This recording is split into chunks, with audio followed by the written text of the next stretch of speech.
అందరికీ నమస్కారం. ఈరోజు శివానందలహరిలోని 24వ శ్లోకం గురించి తెలుసుకుందాం. ముందుగా స్వామిని స్తుతిస్తూ ఓ ప్రార్థనా శ్లోకం. కేయూరాణిన భూషయంతి పురుషం హారాన చంద్రోజ్వలా న స్నానం న విలేపనం న కుసుమం నాలంకృతా మూర్ధజాః వాణ్యేకాసమలంకరోతి పురుషం యా సంస్కృతా ధార్యతే క్షీయంతే ఖలు భూషణాని సతతం వాగ్భూషణం భూషణం. ఇప్పుడు శివానందలహరిలోని 24వ శ్లోకం. ఓం నమః శివాయ.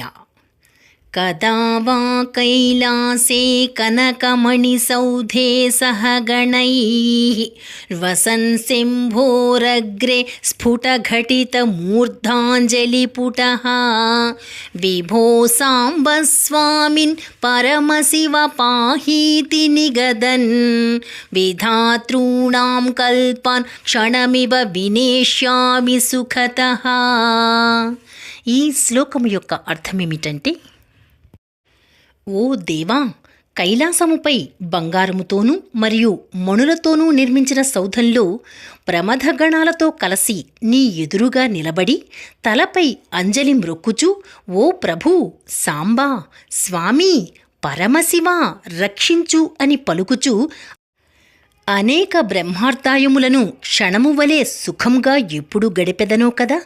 హరా, కైలాస పర్వతము మీద స్వర్ణ మణి మాణిక్యములతో నిర్మించబడిన సౌధములో ప్రమథగణములతో కలసి శిరను వంచి అంజలి ఘటించి నిలబడి, ప్రభు, సాంబశివ, స్వామి, ఈశ్వర, కరుణించు అని స్మరిస్తూ బ్రహ్మకు గల అనేక కల్పాంతములు సుఖముగా నీ సన్నిధిలో ఎప్పుడు గడుపుతానో కదా. రేపు 25వ శ్లోకం గురించి తెలుసుకుందాం. ఓం నమః శివాయ.